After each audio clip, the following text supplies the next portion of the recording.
자, 우리 십자가 시편, 본 시편 22편입니다. 긴데요.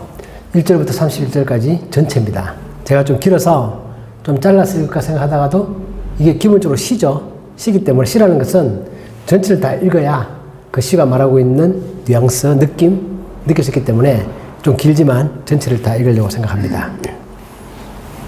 이 시편의 의미를 생각하면서 한번 읽어보겠습니다. 내 하나님이여 어찌 나를 버리셨나이까? 어찌 나를 멀리하여 돕지 아니하시오며 내 신음소리를 듣지 아니하시나이까? 내 하나님이여 내가 낮에도 부르짖고 밤에도 잠잠하지 아니하오나 응답하지 아니하시나이다. 이스라엘의 찬송 중에 계시는 주여 주는 거룩하시니이다. 우리 조상들이 주께 의뢰하고 의뢰하였으므로 그들을 건지셨나이다. 그들이 주께 부르짖어 구원을 얻고 주께 의뢰하여 수치를 당하지 아니하였나이다. 나는 본래요 사람이 아니라 사람의 비방거리요 백성의 조롱거리이니이다. 나를 보는 자는 다 나를 비웃으며 입술을 비축거리고 머리를 흔들며 말하되 그가 여호와께 의탁하니 구원하실걸 그를 기뻐하시니 건지실걸 하나이다. 오직 주께서 나를 모태에서 나오게 하시고 내 어머니의 젖을 먹을 때 의지하게 하셨나이다. 내가 날 때부터 주께 맡긴 바 되었고 모태에서 나올 때부터 주는 나의 하나님이 되셨나이다. 나를 멀리하지 마옵소서. 환난이 가까우나 도울 자 없나이다. 많은 황소가 나를 에워싸며 바산의 힘센 소들이 나를 둘러쌌으며 내게 그 입을 벌림이 찢으며 부러짓는 사자 같으니이다. 나는 물같이 쏟아졌으며 내 모든 뼈는 어그러졌으며 내 마음은 밀랍 같아서 내 속에서 녹았으며 내 힘이 말라 질그릇 조각 같고 내 혀가 이 천장에 붙었나이다. 주께서 또 나를 죽음의 진토 속에 두셨나이다. 개들이 나를 에워쌌으며 악한 무리가 나를 둘러 내 수족을 찔렀나이다. 내가 내 모든 뼈를 셀 수 있나이다. 그들이 나를 주목하여 보고 내 겉옷을 나누며 속옷을 제비 뽑나이다. 여호와여 멀리하지 마옵소서. 나의 힘이시여 속히 나를 도우소서. 내 생명을 칼에서 건지시며 내 유일한 것을 개의 세력에서 구하소서. 나를 사자의 입에서 구하소서. 주께서 내게 응답하시고 들소의 불에서 구원하셨나이다. 내가 주의 이름을 형제에게 선포하고 회중 가운데에서 주를 찬송하리이다. 여호와를 두려워하는 너희여 그를 찬송할지어다. 야곱의 모든 자손이여 그에게 영광을 돌릴지어다.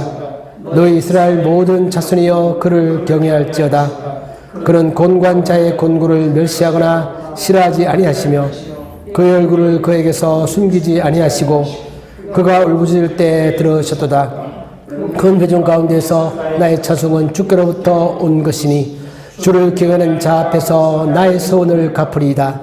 겸손한 자는 먹고 배부를 것이며 여호와를 찾는 자는 그를 찬송할 것이라. 너희 마음은 영원히 살지어다. 땅의 모든 끝이 여호와를 기억하고 돌아오며 모든 나라의 모든 족속이 주의 앞에 예배하리니 나라는 여호와의 것이요 여호와는 모든 나라의 주제심이로다. 세상의 모든 풍성한 자가 먹고 경배할 것이요 진토 속에 내려가는 자 곧 자기 영혼을 살리지 못할 자도 다 그 앞에 절하리로다. 그를 섬길 것이요 대대의 주를 전할 것이며 와서 그의 공의를 태어날 백성에게 전하며 주께서 이를 행하셨다 할 것이로다. 아멘. 자, 이 시편 읽으시니까 느낌이 어떠세요? 어떤 느낌 드세요? 우리가 이제 다음 주가 부활절이죠. 오늘이 고난주간이고 이 시편은 예수님께서 우리가 알고 있는 것처럼 십자가 위에서 이 시편을 인용하셨기 때문에 우리가 보통 이 시편을 십자가 시편 그렇게 부릅니다. 예수님께서 십자가 위에서 그렇게 외치죠. 마태복음 27장에 보면 엘리 엘리 라마 사박다니 그렇게 말씀하셨는데 그 말씀 자체가 시편 22편 오늘 1절에 나오는 내 하나님이여 내 하나님이여 어찌 나를 버리셨나이까 그 말이다라는 거죠. 그 예수님이 그때 그냥 막연히 그냥 하나님이 자기를 버렸다라고 말하고 있는 게 아니라 시편 22편을 머리에 두시면서 그 시편을 인용하면서 그렇게 말했다라는 것이고 마태가 보통 마태복음을 기록할 때 예수님의 말씀을 기록할 때는 그 말들을 예수님이 말씀하신 그대로 히브리어, 아람어로 기록하는 게 아니라 다 번역해서 헬라어로 번역하는데, 기록하는데, 유독 이 부분만큼은 마태가 예수님이 말한 그대로, 원문 그대로 기록하고, 엘리 엘리 라마 사박다니 그대로 기록하고, 그걸 번역하면 그것이 이런 뜻이다. 그렇게 말했다는 것은 그 당시에 이 마태복음을 읽고 있는 히브리어를 모르는 사람들, 즉 헬라를 아는 사람들이 볼 때는 그 사람들은 엘리 엘리 라마 사박다니가 무슨 말인지 모르죠. 그 마태는 모르지만 그걸 다시 한 번 더 기록하고 이 말의 의미는 나의 하나님 나의 하나님 어찌하여 나를 버리셨나이까 그렇게 번역을 해주고 해서 예수님이 그 말은 시편 20편의 그 말씀을 인용한 것이다. 그걸 명확하게 보여주고 있는 것입니다. 그리고 십자가의 상황들이 이와 비슷하게 다 발생하죠. 그 예수님의 제자들도 예수님이 그 사건을 기록하면서 저 사건들은 어디서 많이 본 것 같다. 제자들이 봤더니 십자가 주변에서 벌어지는 상황이 어디서 많이 본 것 같습니다. 요즘 우리말로 하면 데자뷰 그런 거죠. 그런 느낌이 드는 것입니다. 저거 내가 시편 22편에서 많이 읽었던 그 시편의 내용과 되게 비슷하다. 그렇게 생각을 하는 거죠. 그래서 그렇게 기록을 합니다.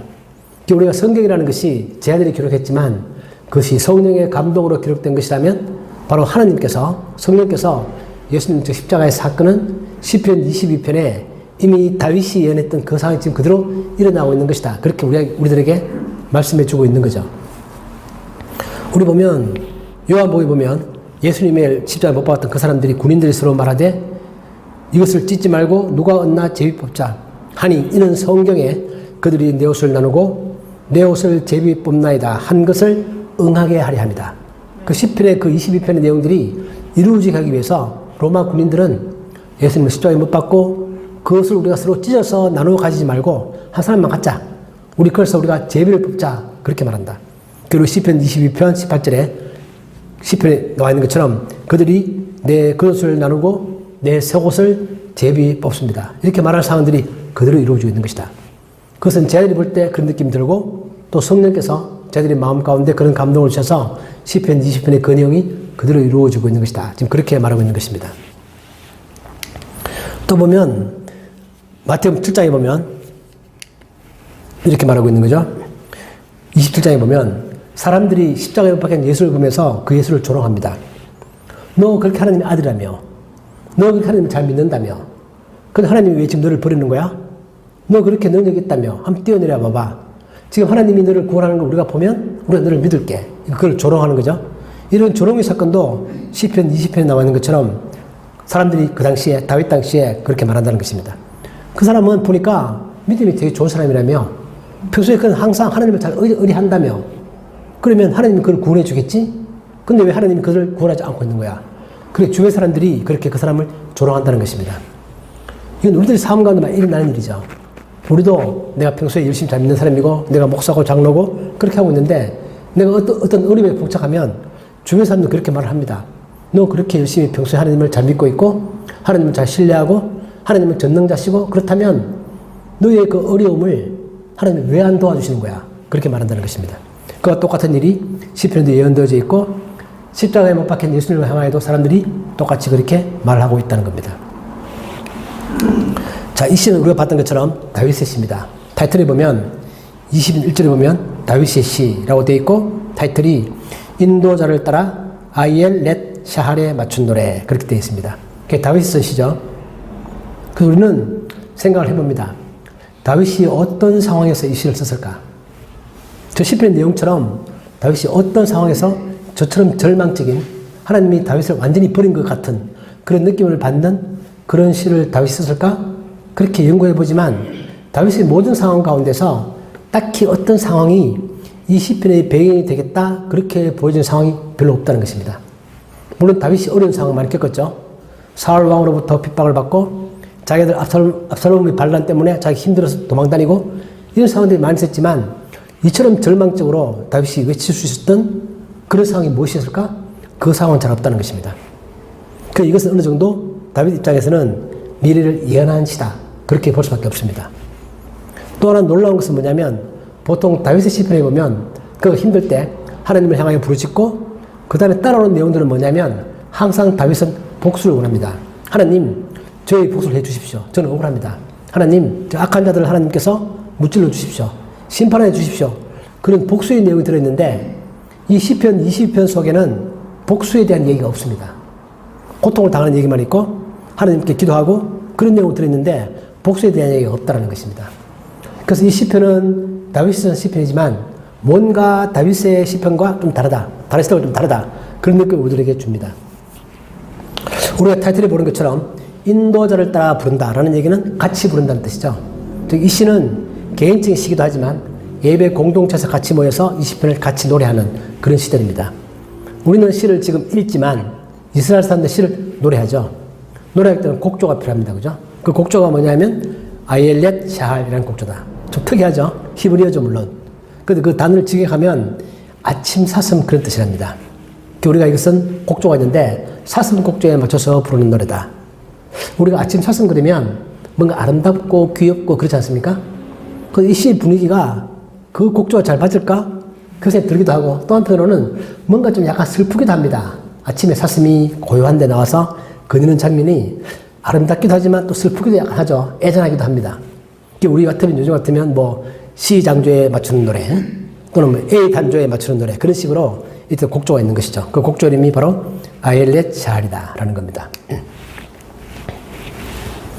자, 이 시편 22편은 우리가 지금 예수님께 적용을 해서 예수님 십자가 죽음이다. 그리고 죽을 때 그 모습이다. 그런 예언적 의미를 가지고 있죠. 그러나 우리가 과거로 돌아가 보면 시편 20편 그 자체가 어떤 1차적 의미가 있습니다. 우리에게도 이 시편을 우리가 적용할 수 있는 거죠. 이 시편은 예수님에게만 적용되는 게 아니라 우리 모두 각자에게 다 적용될 수 있는 그런 시다. 어떨 때? 아주 개인적인 고통을 당할 때. 그럴 때 그 사람은 이 시를 읽으면서 노래하면서 하나님께 내가 하소연할 수 있다. 그 사람의 고통은 두 가지입니다.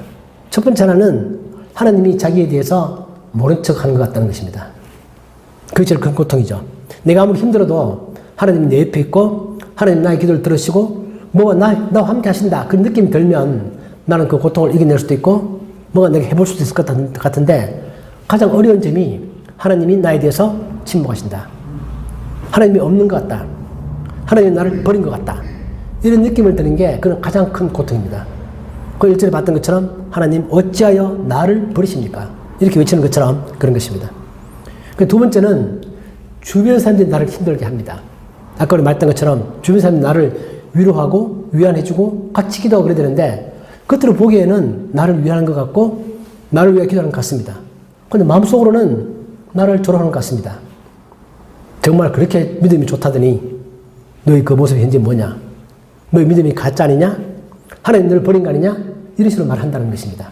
그렇게 말을 안 해도 그 마음속에는 그런 게 있는 것처럼 내가 느껴진다는 것입니다. 그게 나의 또 하나의 큰 고통이죠. 그것이 내 마음의 가슴을 찌르는 이유는 내 마음속에서도 나에게 뭐가 문제가 있지 않나? 혹시 정말 하나님 나를 버린 거 아닌가? 이런 마음이 한쪽에 있는데 주변에서 그렇게 딱 말을 하면 그게 그대로 내 마음에 확 박혀서 그게 나의 상처가 된다는 뜻입니다.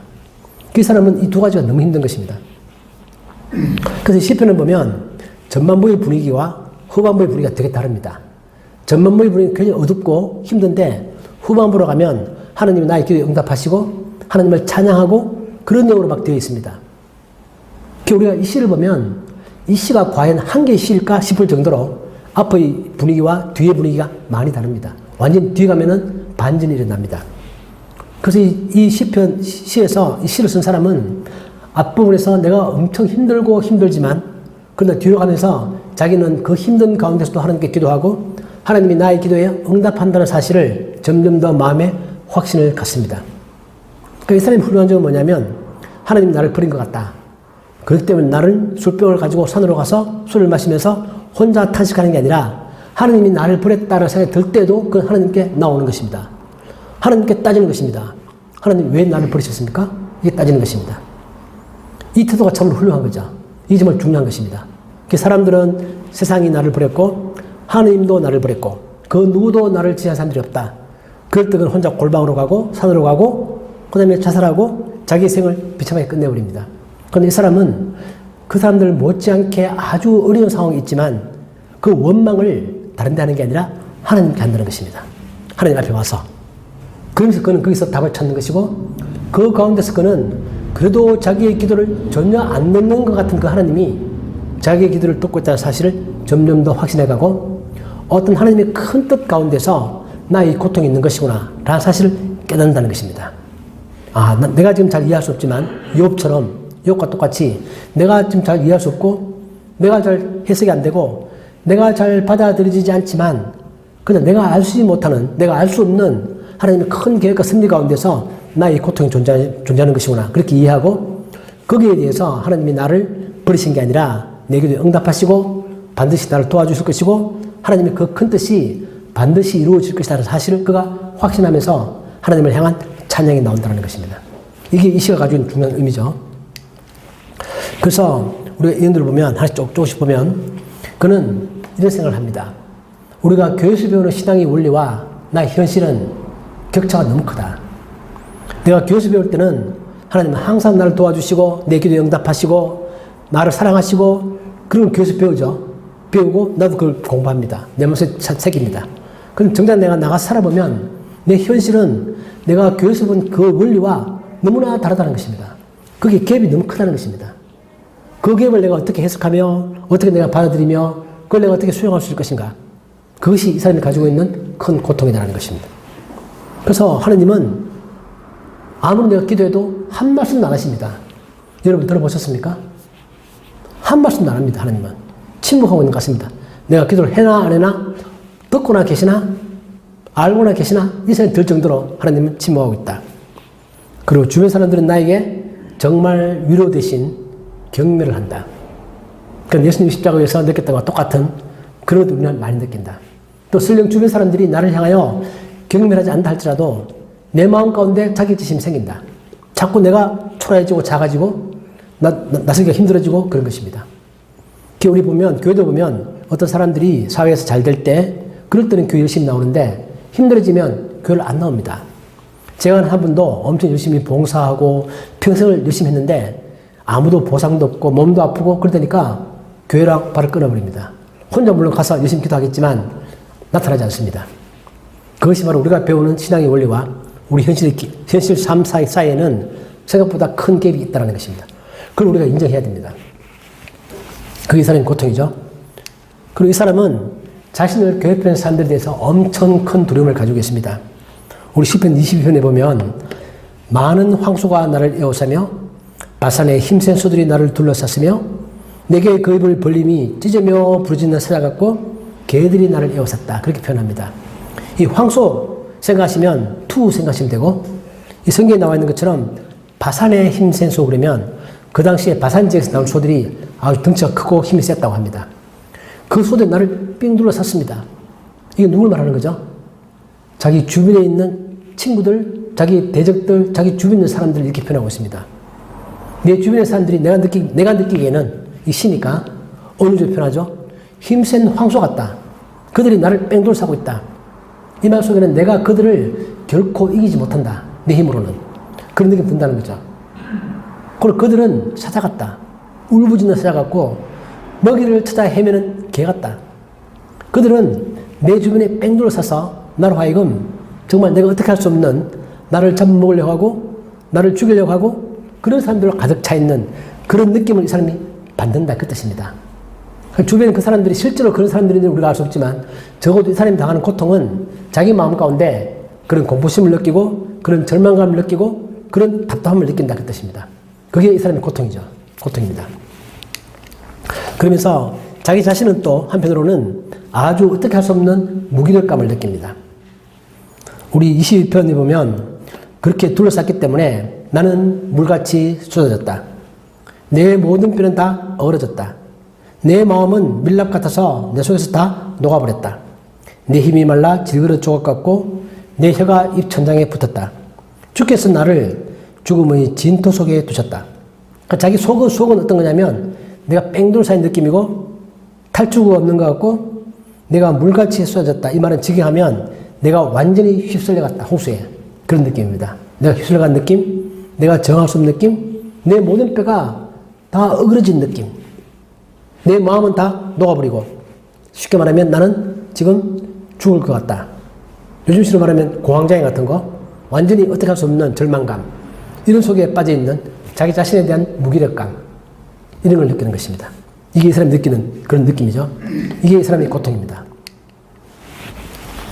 그러면서 그런 가운데서도 이 사람은 자기의 기도 응답에 대한 어떤 확신을 갖습니다. 이 사람이 기도하는 기도의 내용은 뭐냐면 나의 모든 문제가 해결되기를 바란다. 그게 아니라 설령 나의 모든 문제가 다 해결되지 않는다 할지라도 하나님이 나와 함께 있다는 사실을 내가 느꼈으면 좋겠다. 이것이 이 사람이 기도하고 있는 핵심 내용입니다. 우리 19절에 보면 여호와여 멀리하지 마옵소서. 하나님이 내 옆에 있다. 하나님이 나의 기도를 듣고 있다. 하나님께서 나를 불쌍히 여기고 계시고 지금 바라보고 있다.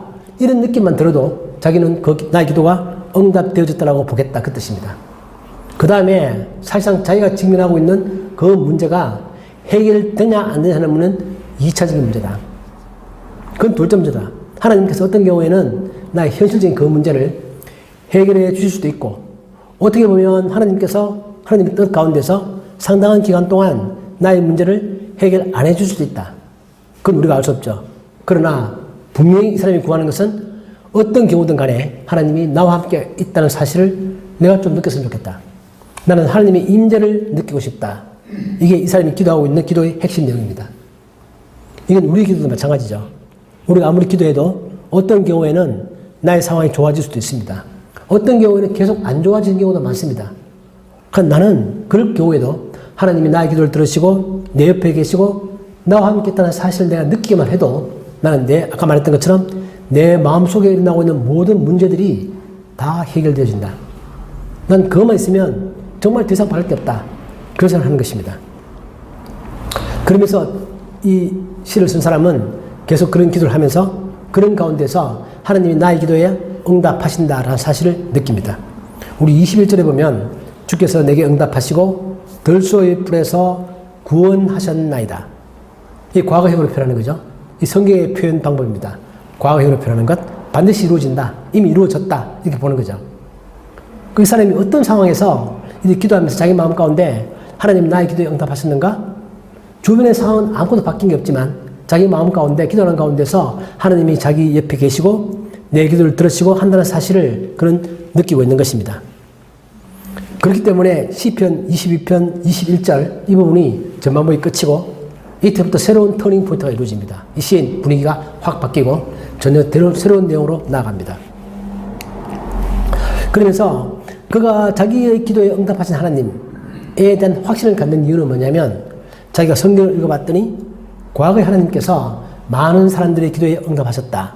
그것을 다시 한번 느끼면서 그렇게 자기가 표현합니다. 우리 시편 22편 3절에 보면 이스라엘의 찬송 중에 계시는 주여 주는 거룩하시니이다. 우리 조상들이 주께 의뢰하고 의뢰하였으므로 그들을 건지셨나이다. 그들이 주께 부르짖어 구원을 얻고 주께 의뢰하여 수치를 당하지 아니하였나이다. 자기 선조들이 하나님께 구원을 요청했고 그 하나님이 그 기도에 응답하셨고 그들을 구원하셨다 라는 사실을 보면서 하나님이 그렇다면 그 하나님이 나의 기도에도 응답하시겠다 라는 사실을 점점 더 마음 가운데 확신을 갖는 것입니다. 이건 우리도 마찬가지죠. 우리는 나의 기도가 응답될 거라는 사실을 어떻게 확신하십니까? 무슨 근거로? 어떤 근거가 있으십니까? 안 믿는 사람이 물어봅니다. 당신 하나님께 기도하면 하나님 응답한다고 하는데 그 근거가 뭐야? 그 증거가 뭐냐고 이렇게 물어봅니다. 그러니까 우리는 내가 내 삶 가운데서 응답하신 내용들도 있겠죠. 그럼 그 사람이 물어봅니다. 100% 항상 응답하셨냐? 자신이 없습니다. 그렇지 않다. 어떤 경우는 응답하신 경우도 있고 어떤 경우에는 아직도 응답되고 있지 않는 것이 있다. 우리는 그렇게 말하는 게 솔직한 거죠. 그런데 우리가 볼 때 성경에 보면 성경이 거짓말이 아니라면 그 성경에 보면 수많은 사람들이 하나님께 기도했고 하나님 그 기도에 응답하셨고 모든 것이 합력하여 선을 이루도록 그렇게 하셨다. 하나님은 다윗의 생애 가운데서 다윗이 그렇게 힘들었지만 결국 다윗을 하나님이 굳게 세워주셨고 요셉이 그렇게 힘들었지만 하나님이 요셉을 세워주셨고 그런 일을 우리가 증거로 내세울 수 있다는 것입니다. 우리 지금 이 시편 22편의 내용도 우리 증거로 삼을 수 있습니다. 예수님께서 십자가에서 그런 고통을 겪었지만 예수님은 죽었지만 부활하셨고 그 뒤에 다시 하늘에 올라가셨고 언젠가 재림하실 것이고 그런 과거의 사건들이 우리 기도가 응답될 수 있다는 사실을 내가 확신할 수 있는 근거가 된다는 뜻입니다. 그걸 히브리서 12장에서 그렇게 말하죠. 믿음을 강조하고 난 다음에 믿음은 중요한 것이다. 믿음은 무엇인가? 과거에 일어난 그 사실을 근거해서 미래에도 똑같은 일들이 일어날 것이라고 믿는 것이다. 우리의 믿음은 황당한 게 아니다. 그런 얘기를 하면서 그렇게 말합니다. 이러므로 우리에게 구름같이 둘러싼 허다한 적인들이 있다. 과거에 구약에 나오는 그 사람들이죠.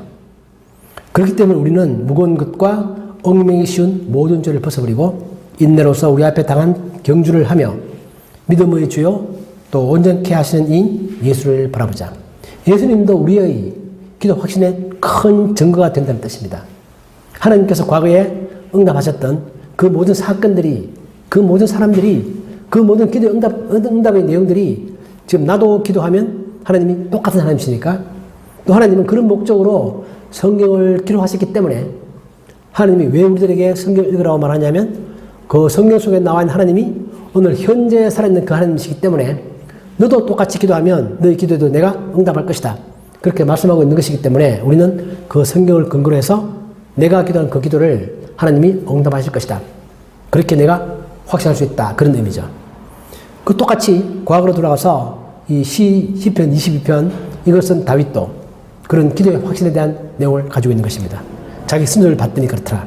그래서 그는 확신을 합니다. 그러면서 그는 이제 찬양으로 돌아왔습니다. 이게 이제 20편 전체의 터닝 포인트입니다. 22절. 내가 주의 이름을 형제에게 선포하고 회중 가운데에서 주를 찬송하리다. 다윗은 그 전까지는 주변 모든 사람들이 자기를 조롱하고 괴롭히고 황소 같고 사자 같고 개 같고 그런 사람들을 보였는데 이제는 하나님을 찬양하는데 그 찬양을 혼자만 찬양하는 게 아니라 주변 사람들과 함께 찬양을 합니다. 그 주변 사람들에 대한 태도도 바뀌었죠. 주변 사람들이 밉고 자기를 괴롭히는 것 같고 자기를 힘들게 하는 존재로 느껴지다가 그 주변 사람들이 같이 찬양할 수 있는 사람들로 이제 느껴지기 시작합니다. 그 근본적인 마음의 태도는 자기 마음 가운데 하나님께서 나의 기도 응답하시고 하나님께서 나를 돌보시고 있고 내 옆에 계시고 이렇게 마음의 태도가 바뀜으로 해서 주변의 모든 상황들도 다 그렇게 느껴집니다. 참 놀라운 거죠. 실제로 주변의 상황들은 바뀐 게 아무것도 없습니다. 똑같습니다. 그 사람도 그대로 있습니다. 그런데 그 사람들이 나에게 대한 나의 태도가 내 마음 가운데서 그렇게 느껴지는 것입니다. 그전에는 나를 잡아먹으려고 나를 괴롭히는 사람들, 나를 힘들게 하는 사람들 그렇게 느껴졌지만 이제는 우리가 같이 찬양할 수 있는 그런 생각이 들 정도로 이 사람 마음 가운데의 변화가 모든 상황에 대한 이 사람의 인식의 변화로 이어지는 거죠. 그가 찬양하는 근거는 무엇입니까? 명확합니다. 나의 기도에 하나님이 응답하실 것이다. 이미 응답하셨다. 현실적으로 바뀐 건 아무것도 없다 할지라도 하나님은 나의 기도에 응답하셨다. 그 생각이 들고 또 하나는 뭔가 큰 계획이 있는데 자기는 잘 모르겠다. 그렇지만 미래에 있을 수 있는 하나님의 큰 계획이 반드시 이루어지겠다라는 사실을 그는 인정하는 것입니다. 여기 보면 25절에 보면 그렇게 말하죠. 큰 회중 가운데서 나의 찬송은 주께로부터 온 것이다. 나의 찬송은 내가 그냥 좋아서 부르는 찬송이 아니다. 나의 찬송은 하나님이 나에게 주시는 것이다. 이 느낌을 받는 것입니다. 그래서 그 기도의 응답은 하나님으로부터 오는 것이고 나의 찬송도 하나님으로부터 오는 것입니다. 그러면서 그래서 이 시편 22편은 우리가 분류를 할 때 찬양시로 분류합니다. 신기하죠? 저는 이 시편을 분류할 때 과연 저 시편이 22편이 분류가 너무 어두우니까 나의 하나님 어찌하여 나를 버리셨나이까? 그럼 이게 탄식시 같은데 제가 책을 찾아보니까 많은 학자들이 이 시를 찬양시로 분류합니다. 왜냐하면 뒷부분을 쓰는 그 찬양 때문에 이 시는 하나님을 찬양하는 시다. 이 시는 하나님을 향하여 나의 고통을 호소하는 부분도 굉장히 크지만 결국은 하나님을 찬양하는 그런 찬양시로 분류한다. 이 시가 가지고 있는 기본 성격이 그런 것이라는 겁니다. 참 놀랍죠? 그래서 우리 시편 20편 뒷부분에 가면 잘 이해할 수 없는 신기한 구절들이 있습니다. 우리 27절, 28절에 보면 땅의 모든 끝이 여호와를 기억하고 돌아오며 모든 나라의 모든 족속이 주의 앞에 예배하리니 나라는 여호와의 것이요 여호와는 모든 나라의 주제심이로다. 이런 얘기를 합니다. 앞부분에서 다윗이 자기 고통 가운데 하나님 자기를 버린 것 같고 그런 아주 암울한 상황 가운데서 기도를 시작했다가 뒤에 가면 그 스케일이 확 커져가지고 전 세계를 향한 하나님이 계획적으로 가고 있습니다. 이 앞에 내용과 뒤의 내용들이 잘 연결 잘 안 됩니다. 처음 읽으면. 그런데 이것은 예수님의 십자가의 죽음을 통하여 구원이 모든 민족에 다 이루어질 그 내용들을 이미 예언하고 있는 것이고 설령 다윗이 그 내용을 잘 모르고 잘 이해 못하고 뭔가 하나님의 감동 가운데서 있었다 할지라도 다윗조차도 이 내용이 무엇인지를 몰랐다 할지라도 하나님은 이 시를 통하여 예수님의 십자가의 죽음을 통하여 모든 민족에게 구원이 이루어질 것을 이미 예시하고 있는 것입니다. 땅의 모든 끝이 여호와를 기억하고 돌아오며 모든 나라의 모든 족속이 주의 앞에 예배할 것이다. 이스라엘 사람을 말하고 있는 게 아니죠. 모든 나라의 모든 족속, 분명히 전 세계를 말하고 있습니다. 나라는 여호와의 것이요 여호와는 모든 나라의 주제이시다.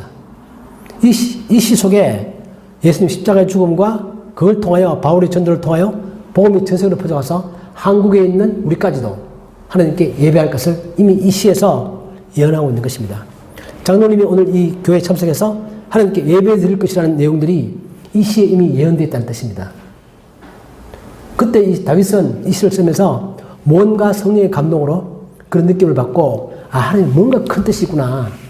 그 큰 뜻 가운데서 나의 고통도 있고 나중에 내 뒤에 올 메시아의 고통도 있고 그런 것들을 이해하면서 그런 게 뭔가 느껴지면 그는 자기 기도의 응답 정도가 아니라 더 나아가서 하나님께 찬양할 수 있는 그런 마음을 갖는 것입니다.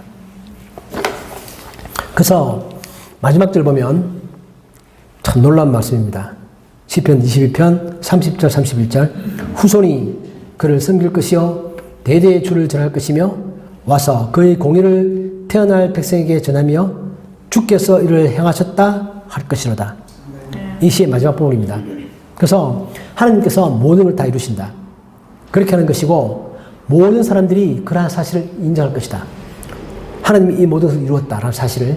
그리고 예수님께서 십자가에 위해서 7개 말씀하셨죠. 십자가 7은 제일 마지막 말이 무엇입니까? 다 이루었다입니다. 그죠? 첫 번째 말은 나의 하나님 나의 하나님 어찌하여 나를 버리셨나이까. 그 예수님의 십자가에 위해서 7개 말씀하셨는데 첫 번째 말이 나의 하나님 어찌하여 나를 버리셨나이까. 시편 22편에 1절을 말씀하시고 마지막 말씀이 다 이루었다. 이 말씀이 시편 22편의 마지막 2구절입니다. 주께서 이를 행하셨다. 이는 반드시 이루어진다. 예수님도 십자가에서 돌아가시면서 나의 십자가 죽음으로 인하여 하나님이 그 모든 계획이 다 이루어진 것이다. 이것은 내가 그것을 다 이루었다. 그렇게 말씀하시는 것입니다.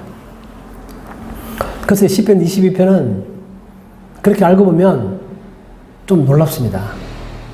저는 성경을 읽을 때마다 연구할 때마다 항상 좀 그 생각이 많이 드는데 이게 정말 사실일까? 등골이 좀 오싹합니다. 요즘 말로 하면 소름 끼칩니다. 조금. 정말 그렇게 하나님께서 계획을 하시고 그게 정말 이루어지는 것일까?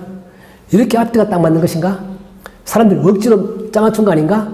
이 생각이 들면서 그러나 우리가 예수님이 정말 죽으셨고 부활하셨고 성령의 감동으로 성경이 쓰여졌다면 이건 그냥 사람들이 짜맞춘 게 아니죠.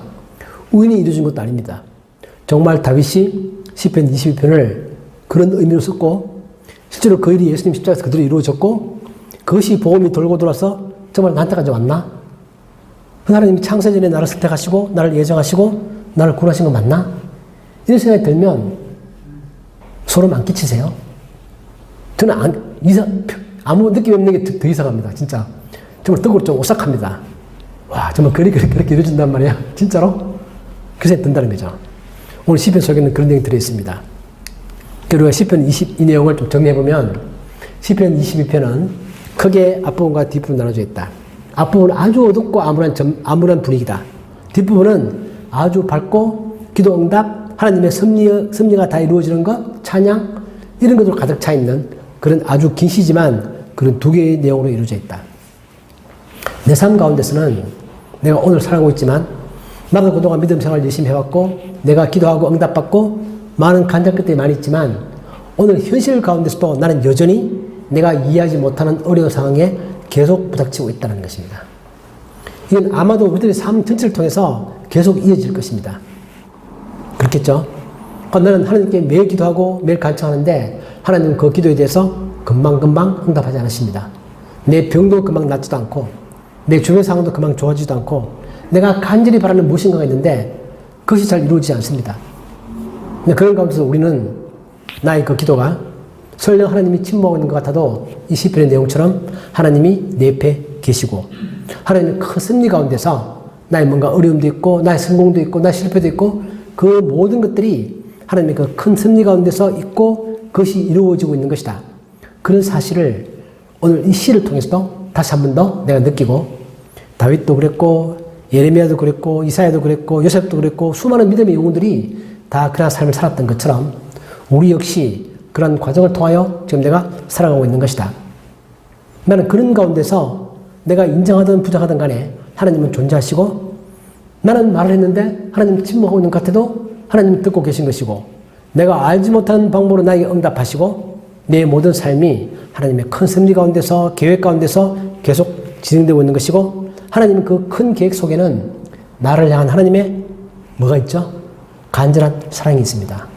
하나님은 기본적으로 우리를 사랑하는 거죠. 사랑하기 때문에 사랑하는 우리를 향하여 나의 모든 어려움 가운데서도 그렇게 살아갈 수 있도록 그렇게 만들어 가시는 그분이 하나님이시다 라는 사실을 다시 한 번 더 오늘 이 시를 통해서 확인하고, 다시 내 마음 가운데 응답해 주시는 하나님께 감사하고 찬양하고, 그런 마음을 가지고 이번 주 우리가 고난 주간 동안 하나님께 지금 기도하면서 다음 주 부활주일 때 또 예수님의 부활을 통하여 모든 것이 이루어진 것을 다시 한번 우리가 보는 거잖아요. 그 놀라운 부활을 통해서 그걸 다시 한번 갖는 그런 일주간이 되었으면 좋겠습니다. 그런 마음에 축복이 가득한 우리 모두가 되기를 주님 이름으로 축복합니다. 아멘. 하느님 아버지, 우리들의 삶 가운데는 이 시편의 내용처럼 나의 하나님 어찌하여 나를 버리시며 어찌하여 나의 기도에 응답하지 아니하시며 나의 고통을 모른 채 하시고 항상 외면하고 계신 것 같은 그런 느낌을 받을 때가 많이 있지만, 그러나 하나님 우리는 압니다. 그 순간에 하나님은 나의 기도를 들으시며 나를 사랑하시며 나를 돌아보고 계시고 바로 내 옆에 있음을 우린 다시 한 번 더 확신합니다. 나의 어려움과 나의 고통이 하나님의 큰 계획 가운데서, 하나님의 큰 섭리 가운데서 이루어지고 있음도 우리는 기억합니다. 하나님 어떤 상황에도 우리가 낙담하지 않고 절망하지 않고 하나님을 향한 나의 확신과 나의 찬양과 나의 감사함이 내 삶을 떠나지 아니하고 모든 상황 가운데서도 내가 주님을 기억하며 주님을 찬양할 수 있는 저희들이 되게 하여 주옵소서. 이번 주간 고난 주간 동안에 하나님에 대한 감사를 가슴속에 깊이 담고 예수님의 십자가의 고난을 기억하며 살아가는 저희들이 되게 하여 주옵소서. 예수 그리스도 이름으로 기도하옵나이다. 아멘.